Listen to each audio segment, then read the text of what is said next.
I'm Kevin Adger with the Pima County Sheriff's Department. You can now text 911 with an emergency throughout Pima County.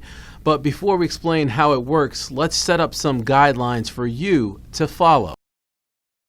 When do you text to 911? If you're hard of hearing, deaf, or have a speech disability, or if you can't speak because of injury or illness.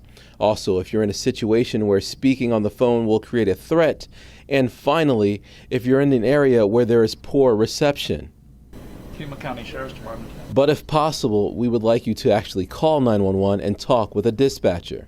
Here's how it works. A community member is in distress and can't talk on the phone. That person will text 911 saying that they need help. The dispatcher gets the text and begins a conversation. The first thing they will ask is for your location. If the caller can talk on the phone, the dispatcher will call the person in need of help. If the caller can't talk on the phone, the conversation will continue by text. So we've been preparing for the text to 911 for a couple years now. When we upgraded our Vesta system, dispatchers have been getting training on how to use the system to be able to answer any text. If you're wondering how the priority of the text will work, it is all based on the nature of the emergency. I handle text to 911 calls just like we would a voice call as far as priority or whatnot. The way we prioritize different emergencies. Obviously, life and death situations are a little bit more high priority than, say, somebody's neighbor's playing loud music. And that priority system is still in place for any text calls that we get along with voice calls. Samantha Moore is deaf and is a part of our community. The option to text to 911 for an emergency is exciting to her and others in the deaf community. We're feeling equal access.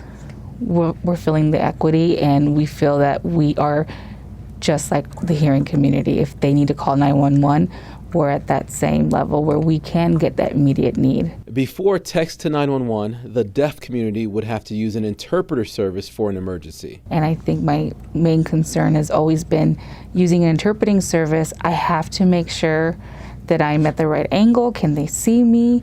If I'm in an emergency situation, that might not be accessible, so they won't be able to see me.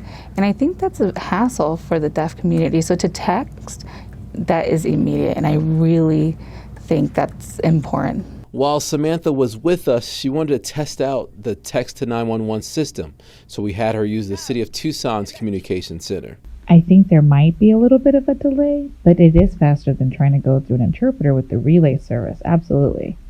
So yeah, I like it.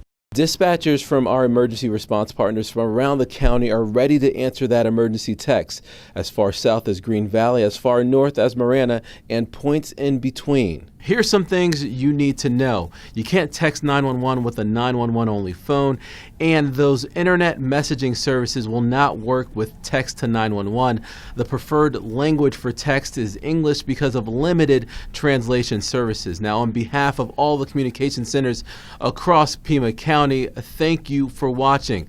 I'm Kevin Adger with the Pima County Sheriff's Department.